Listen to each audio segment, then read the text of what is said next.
misalkan menghadap ke barat begitu, rumah anaknya Umar bin Khattab itu dihadapkan ke timur. Kenapa demikian? Karena Umar bin Khattab itu ingin putranya Abdullah bin Umar itu setiap hari mirsani Rasulullah. Makanya sekarang jadi Masjid Umar. Itu kalau kita tarik lurus itu persis dengan Qubbatul Khadrah, lurus itu. Kalau Abu Bakar agak geser lagi. Itu yang di beberapa situs-situs Masjid Nabawi yang terdekat ada Masjid Umar bin Khattab. Karena memang keberadaan Rasulullah di tengah sahabat itu betul-betul menjadi solusi. Jangankan tutur katanya, akhlaknya, baru melihat saja orang sudah mengalami satu kondisi ketenangan batin melihat Rasulullah. Nah makanya Sauban ini orang yang khidmah setiap hari di rumahnya Nabi. Suatu ketika kemudian mengeluh ada satu hal yang ia rasakan. Dia khawatir bahwa kebersamaan dia dengan Rasulullah itu tidak akan abadi. Kalau nanti di akhirat seandainya Rasulullah dimasukkan ke dalam surga, nah, Sauban ini mikir, dan nanti saya kalau dimasukkan surga kira-kira surganya beda lah dengan Rasulullah. Karena di surga itu kan ada tingkatan-tingkatan. Seperti kita di hotel itu kan ada kelas-kelas. Ada yang kelas VIP yang eksekutif, ada yang kelas bawahnya lagi dan seterusnya. Ini sama ketika surga ini diberikan kepada kekasih-kekasih Allah, para nabi, kemudian para rasul, itu tentu surganya beda. Nah, Sauban ini berpikir andaikan nanti sama-sama masuk surga pun sepertinya saya tidak sama surganya dengan Rasulullah. Berarti saya tidak bisa kembali lagi hidup bersama Rasulullah. Sauban sedih, ya, membayangkan dia sudah merasakan nikmatnya hidup bersama Rasulullah, tapi nanti kalau di akhirat terpisah itu tidak terbayang, kata Sauban. Akhirnya dia kelihatan sedih, wajahnya pucat. Ketika ditanya sama Nabi, jawabnya, saya takut ya Rasulullah nanti tidak bisa bersamamu di akhirat. Nah, kekhawatiran Sauban ini ternyata Allah Subhanahu wa ta'ala memberikan langsung jawabannya dengan diturunkannya Al-Quran surah An-Nisa ayat 69. Nah, ini yang kalau dalam bahasa ulumul Quran namanya sababun nuzul, sabab turunnya ayat. Jadi terkadang ayat itu turun karena ada persoalan tertentu, ada kasus tertentu. Sebagai jawabannya Allah turunkan. Di dalam ayat ini Allah Subhanahu wa ta'ala berfirman, a'udzu billahi minasyaitonir rajim. Wa may yuti'illaha war rasul fa ulaika ma'al ladzina an'ama Allahu 'alaihim minan nabiyyin was-siddiqin wasyuhada'i was-shalihin wa hasuna ulaika rafiqa. Shadaqallahu a'lam. Wa may yuti'illaha war rasul, barang siapa yang taat kepada Allah, taat kepada Rasulullah, faulaika ma'al ladzina an'amallahu 'alaihim, maka mereka itu akan bersama dengan orang-orang yang Allah berikan nikmat, Allah berikan anugerah atas mereka. Siapa? Golongan pertama nabiyyin, para nabi. Wasiddiqin, para orang-orang yang siddiq, yang jujur, yang betul-betul di dalam keimanannya, itu kelompok siddiqin. Yang ketiga adalah kelompok syuhada, orang-orang yang mati syahid. Yang keempat orang-orang soleh. Nah, ini kalau ada urutan dalam Quran ini menunjukkan tingkat kemuliaan. Kemuliaan yang Allah berikan pertama para nabi, para rasul, itu kelompok pertama.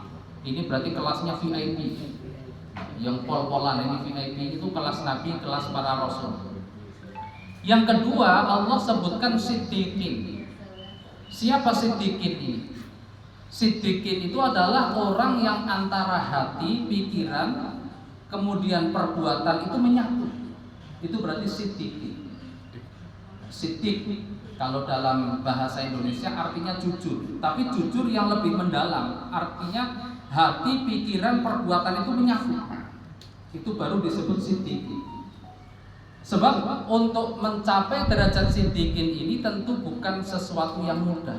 Makanya tingkatannya satu tangga di bawah para nabi, di atasnya para syuhada. Itu hebatnya para siddiqin.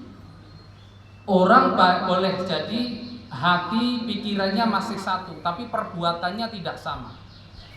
Satu contoh, pikiran hati tahu bahwa orang sholat jamaah itu pahalanya lebih banyak. Dikatakan pahalanya jamaah Bapak Ibu berapa? 27. Itu dari sisi pahala yang Allah berikan. Belum lagi kita mendapatkan fadilah, keutamaan orang berjamaah. Apa keutamaannya? Ketika seseorang itu melakukan sholat jamaah, syarat rukunnya belum banyak yang tahu, tapi berkat sholat jamaah itu, maka kita ini dianggap sholatnya sudah baik. Karena apa? Jika ada satu di antara yang jamaah ini sholatnya khusyuk, maka yang lain itu dianggap baik, dianggap khusyuk semua. Itu keberkahan dan keutamaan jamaah. Hampir setiap kita paham tentang keutamaan jamaah, baik dari sisi pahalanya, keutamaannya, belum manfaat-manfaat yang lain. Tetapi mohon maaf, kita ngomong perilaku, kita ngomong praktek dan yang terjadi. Yang sedemikian banyak orang tahu tentang keutamaan jamaah, nyatanya yang datang ke masjid ya itu saja. Masjid itu di mana-mana punya jamaah tetap. Mungkin di tempat panjenengan ngoten mboten Bapak Ibu. Jamaah tetap ya orang-orang itu saja. Gitu. Sulit sekali mendapatkan anggota baru. Apa harus diabsen satu persatu atau gimana? Makanya kalau ada orang jamaah tabligh itu biasanya misinya adalah ngajak orang itu datangi ke rumahnya terus diajak sholat jamaah. Ya karena melihat jamaah masjid di mana-mana itu ya jamaahnya jamaah tetap. Sulit sekali nambah anggota baru, itu sulit. Padahal yang jarang ke masjid sudah tahu keutamaannya jamaah, pahala yang diperoleh, semuanya tahu. Berarti ini belum sinkron antara pemikiran hatinya dengan perbuatannya. Belum siddiq. Belum siddiq. Jadi orang as-siddiq itu yang hati, pikiran, perbuatan itu satu. Kalau iya ya iya, kalau tidak tidak. Contoh yang lain, banyak orang yang kadang hatinya mengatakan iya tapi yang dikatakan tidak, atau sebaliknya hatinya tidak dikatakan iya. Apalagi nun sewu budaya Jawa. Orang Jawa ini kan banyak pekewuhnya. Kadang-kadang di depan ngomongnya ndak apa-apa tapi ini mburi mangkel. Ya. Di depannya ngomong, "Oh, ndak apa-apa," tapi pulang ke rumah langsung dirasani. "Wah, aku mau rati mau jadi ini." Makanya filosofinya pakai belangkon, Pak. Nah, orang belangkon itu kan gunduk neng buri. Katanya begitu. Gunduk neng belakang itu pokoknya pengen ngepeli. Nah, di depannya bagus itu. Lah ini hati dengan perbuatan kadang masih nggak sama. Maka untuk mencapai as-siddiqin, gelar orang-orang yang jujur di dalam perbuatannya, di dalam perkataannya, itu berat, butuh latihan terus. Kadang ada orang yang di depan keramaian, di depan banyak teman-temannya itu sikapnya sangat terjaga, begitu sendirian lost. Jadi lost itu ya nggak mikir. Tapi kalau di depan orang, masya Allah semuanya ditelepon, kadang halusnya bukan main, tapi begitu yang nelpon orang rumah, suami atau istrinya, wah neng jawab itu kena nih. Kalau orang masya Allah santun. Nah ini kan berarti belum siddiq. Sholat sendirian dengan sholat ketika di depan orang beda, itu belum siddiq. Karena yang dipertontonkan bukan untuk Allahnya, tetapi untuk orang lain, agar dinilai orang lain, itu berarti belum siddiq. Maka derajat as-siddiqin itu satu tingkat di bawah para nabi, di atasnya para syuhada. Padahal kita tahu para orang-orang mati syahid itu orang-orang yang memiliki pengorbanan besar. Ia siap mengorbankan jiwa raganya demi perjuangan agama Islam. Gak kebayang zaman dahulu dakwah itu masya Allah. Datang ke tempat jauh, kadang-kadang boro-boro dikasih tempat. Kalau sekarang dakwah itu kan di mana-mana sudah disediakan tempat. Bahkan di beberapa tempat itu ada yang dijemput. kemudian diantar. Zaman dulu datang ke suatu daerah belum tentu ada yang mau. Taruhannya nyawa. Mereka diajak berperang. Makanya syuhada ini berat. Tetapi ternyata di dalam Quran urutannya menjadi urutan ketiga. Nabi, Siddiqin, syuhada. Baru yang keempat wassolihin, orang-orang yang soleh. Bapak Ibu, Quran itu mengajarkan ada kalanya orang itu disebut soleh. Berarti kesalehannya untuk dirinya sendiri. Kapan kita disebut solehin? Orang dikatakan punya amal soleh itu syaratnya adalah perbuatan atau amalnya didasari dengan iman. Jadi amal itu akan menjadi soleh kalau pertama amal itu didasari iman. Sebab apa? Kalau orang melakukan kebaikan-kebaikan tidak ada dasarnya, itu belum kategori amal soleh dalam pandangan agama.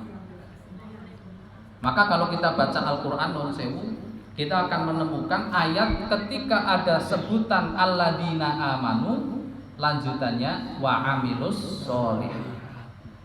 Wa amilus solihati. Misalnya di dalam Al-Asr, kemudian At-Tin, surah-surah pendek, itu kita akan menemukan alladzina amanu wa amilus solihati. Iman harus menjadi landasan amalnya. Kenapa harus ada iman? Sebab iman ini satu keyakinan di dalam hati. Pada saat orang melakukan kebaikan bukan karena pujian, bukan karena kita ingin mendapatkan balasan dari orang lain, tapi atas dasar iman kepada Allah. Maka disitulah syarat satu amal menjadi soleh harus ada imannya. Iman, amal soleh. Amal soleh harus didasari dengan iman. Lalu yang kedua, amal soleh ini mengharuskan seseorang didasarkan atau mengikuti petunjuk berdasar ilmu. Ada imannya, kemudian di ilmu. Sebab kalau orang melaksanakan amal sekalipun kelihatannya baik, tapi tanpa ilmu, itu bisa jadi keliru.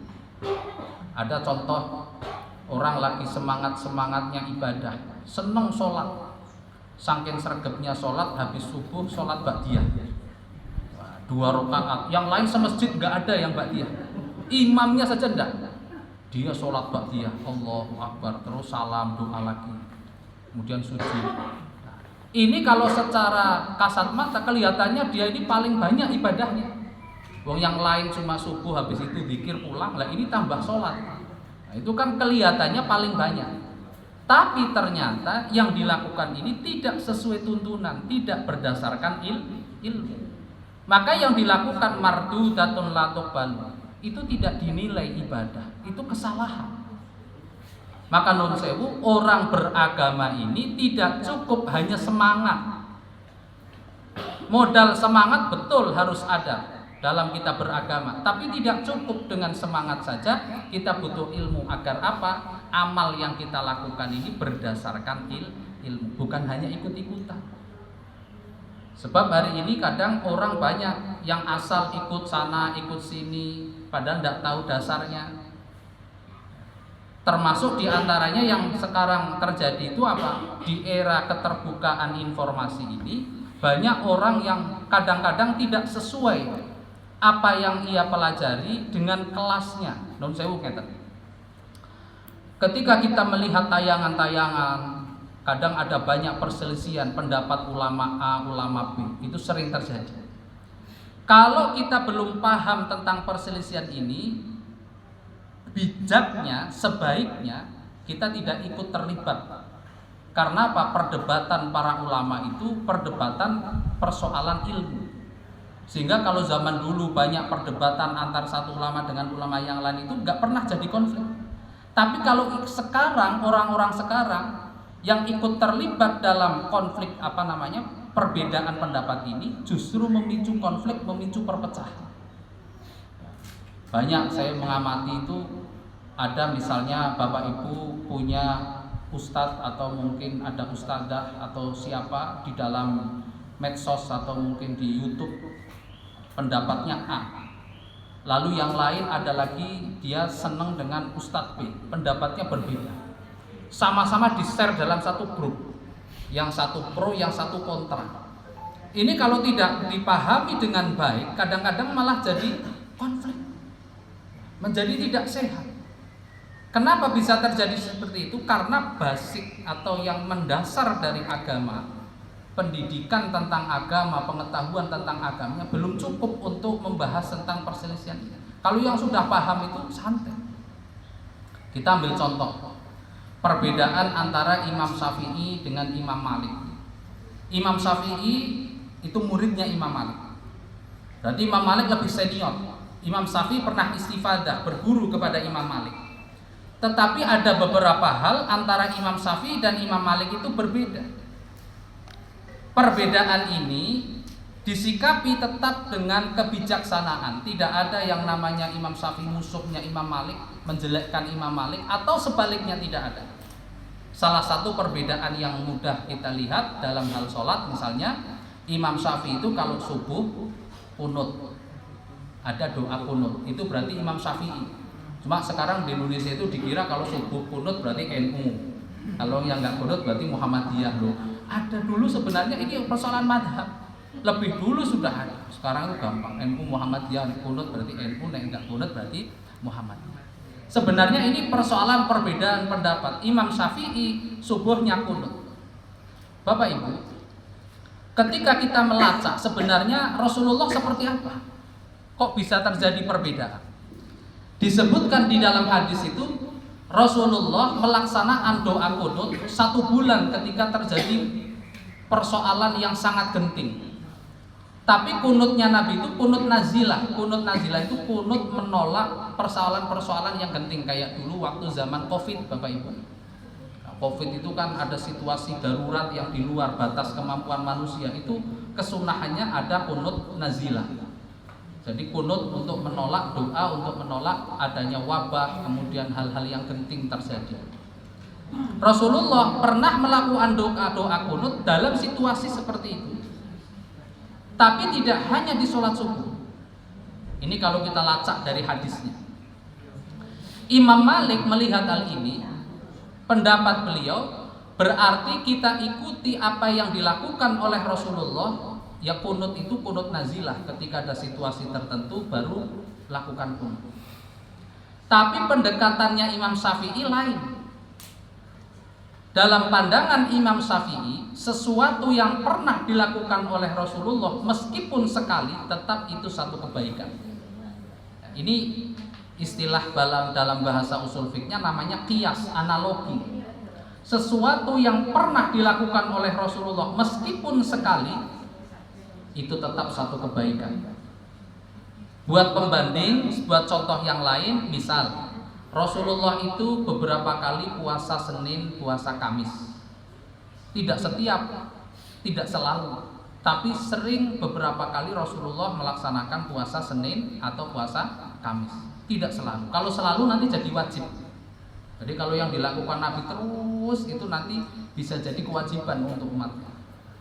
Terkadang Rasulullah berpuasa Senin, terkadang puasa hari Kamis. Tapi seandainya kita umatnya hari ini, karena kita punya kemampuan, setiap Senin atau setiap Kamis atau dua-duanya Senin Kamis selalu puasa, dari mulai balik sampai usia senja sampai sepuh gitu, puasa terus. Apakah itu dilarang? Tidak. Tetap saja itu satu kebaikan. Sekalipun Rasulullah mencontohkannya tidak selalu. Nah, ini pendekatannya Imam Syafi'i begitu. Sehingga kunut yang pernah dilakukan Nabi meskipun tidak selalu, tetap itu satu kebaikan ketika kita lakukan. Maka Imam Syafi'i kemudian mensunnahkan kunut di dalam sholat subuh. Tetapi hebatnya perbedaan pendapat Imam Syafi'i, Imam Malik ini tidak sampai membuat beliau ini konflik, apalagi saling menyalahkan satu sama lain.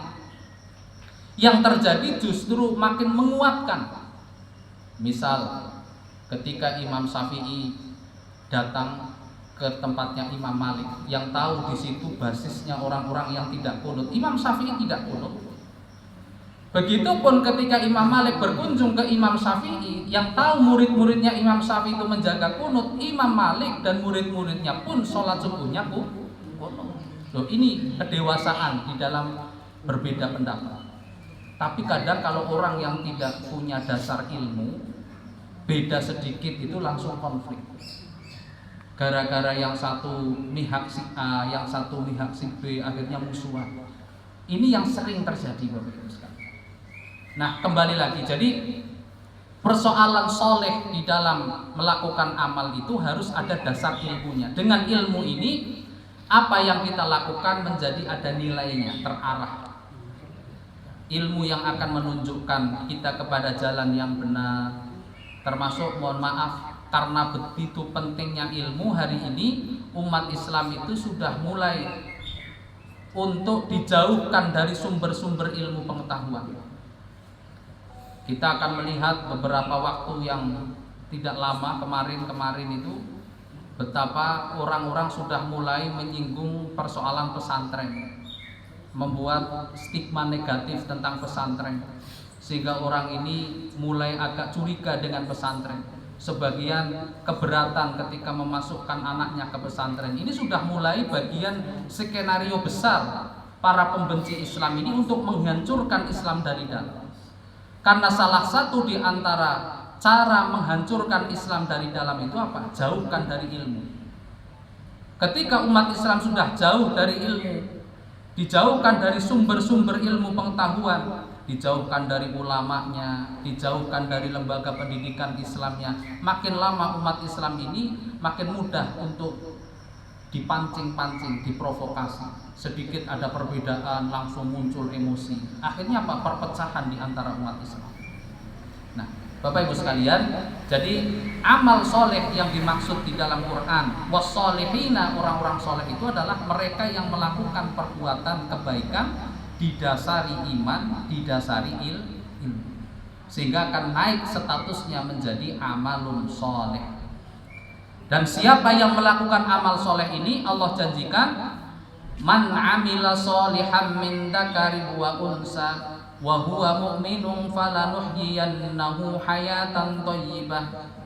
Barang siapa melakukan amal soleh, amal kebaikan yang tadi ada ilmunya, didasari iman kepada Allah, baik laki-laki maupun perempuan, maka dijanjikan oleh Allah, falanuhyiyannahu hayatan thayyibah. Allah janjikan mereka itu kehidupan yang baik. Kehidupan yang baik itu tidak selalu berlimpah, hartanya banyak, kemudian semuanya serba ada, tidak juga. Ada sekian banyak contoh hayatan thayyibah dari para kekasih-kekasih Allah. Mungkin justru kehidupannya di dunia mungkin diuji oleh Allah. Ada yang diuji kemiskinan, tetapi kemiskinan itu menjadi jalan dia bersabar, dan kesabaran itu mendekatkan dirinya dengan Allah Subhanahu wa ta'ala. Jadi bukan persoalan berapa kita dapat, tapi bagaimana kita menyikapi. Nah, ini yang dimaksud hayatan thayyibah, kehidupan yang baik. Karena setiap manusia diberi jalan kehidupan oleh Allah yang berbeda-beda. Tapi kalau hayatan thayyibah, berarti dia bisa menyikapi itu dengan baik. Ketika diuji dengan sakit, kesabarannya yang tinggi. Ketika diuji dengan kesehatan, maka kekuatannya ia gunakan untuk bermanfaat bagi orang lain, untuk ibadah sebanyak-banyaknya. Ini berarti dia bisa menyikapi itu hayatan thayyibah. Makanya orang yang melakukan amal soleh tadi, amal yang didasari ilmu, didasari iman, maka Allah janjikan kehidupannya akan menjadi kehidupan yang baik. Setiap persoalan terselesaikan, ada solusi. Nah, hayatan thayyibah yang kedua, walanajziyannahum ajrahum bi ahsani ma kanu ya'malun, akan dibalas dengan balasan pahala yang jauh lebih besar daripada yang ia lakukan. Nah, ini kabar gembira bagi orang-orang yang soleh, yang mau melakukan perbuatan kebaikan asalkan didasari iman, didasari ilmu. Bapak Ibu dan hadirin rahimakumullah. Jadi tingkatan-tingkatan tadi ada nabi, ada siddiqin, ada syuhada, ada sholihin, 4 golongan ini sesuai dengan urutannya di dalam Al-Quran berarti menunjukkan tingkat kemuliaan. Sebab Nun Sewu di dalam Al-Quran itu sering membuat urut-urutan yang itu sudah sesuai dengan fakta, sesuai dengan prioritas. Ketika Al-Quran menyebutkan golongan pertama, misalnya di dalam masalah zakat, Nun Sewu, zakat ini satu kewajiban mengeluarkan harta yang bersifat wajib dan diberikan kepada asnaf yang tertentu. Kadang-kadang ada yang salah paham Bapak Ibu, zakat itu dikira sama dengan sodakoh biasa. Beda. Zakat itu ada perhitungannya, bahkan keperuntukannya. Sehingga nggak boleh orang zakat asal ngasihkan ke orang, padahal yang bersangkutan belum tentu masuk dalam asnaf mustahik zakat. Ini yang beberapa kali saya jumpai praktek yang tidak tepat. Jadi mengira yang namanya zakat itu sama ketika dia keluarkan. Saya dulu pernah ada salah seorang jamaah itu mengira yang namanya zakat itu asal harta kita dikeluarkan. Dia misalnya hari Jumat selalu kasih Jumat berkah. Mikirnya ini sudah bagian dari zakat karena mengambil sebagian penghasilan diberikan kepada orang-orang yang membutuhkan. Dia asal keluarkan. Dan itu berlangsung sudah cukup lama. Tapi setelah dibaca ayatnya, dipelajari tentang bagaimana petunjuk Rasulullah, ternyata beda jauh. Zakat itu dengan sedekah, dengan infak yang sunnah itu beda. Zakat ini harta yang dikeluarkan berdasarkan nisab, batas minimal harta yang telah ditentukan oleh agama kita. Dalam bidang jual beli misalnya transaksi perdagangan, itu ada nilai yang harus diambil, batas minimumnya. Kalau dulu pakai hitungan emas, 80 gram emas itu ukuran batas minimum. Dan nanti harus masuk dalam hitungan per tahun bagi perniagaan. Kalau pas waktu 1 tahun, hartanya setelah dikumpulkan dikurangi kebutuhan pokok, masih sisa seharga 80 gram emas, itu baru kewajiban zakat. Kalau sekarang emas kan mahal gitu ya, ada berapa ya tinggal dikuruskan. Misalnya 80 gram emas, 1 gramnya sekarang 2 juta misalnya, berarti 160 juta. 1 tahun itu perputaran keuangan, jika setelah dikurangi biaya pokok kok masih ada sisa 160 juta, berarti kewajiban zakat. Zakatnya 2,5%. Nah ini makanya terhitung jumlahnya berapa, yang dikeluarkan berapa, itu zakat. Dan diberikan kepada siapa? Penerimanya pun berbeda. Orang-orang yang berhak menerima zakat namanya mustahik, itu ada 8 golongan. Disebutkan dalam Al-Quran berdasarkan prioritas. Innamas shadaqatu lil fuqara'i wal masakin. Yang pertama diberikan kepada kelompok fakir. Ini yang pertama. Fakir itu apa? Orang yang tidak punya penghasilan. Jadi kategori fakir dulu di dalam agama Islam itu orang yang tidak punya penghasilan, bisa dibilang pengangguran. Sementara kebutuhannya banyak. Itu kategorinya fakir. Berarti sangat-sangat membutuhkan.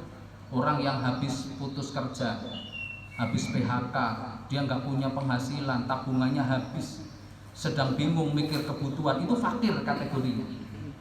Lalu yang kedua, fuqara wal masakin, jamaknya miskin, orang-orang miskin. Siapa mereka? Orang-orang miskin itu dia punya penghasilan, punya pekerjaan, tapi tidak mencukupi kebutuhan pokoknya. Bukan gaya hidup, kalau gaya hidup lain. Kebutuhan pokok, sandang, pangan, papan. Untuk kebutuhan sehari-hari kurang, maka kategorinya miskin. Nah ini urut-urutan berdasarkan ayat Al-Quran ini sesuai prioritas. Makanya zakat nanti kalau mau dikeluarkan, cari golongan-golongan itu.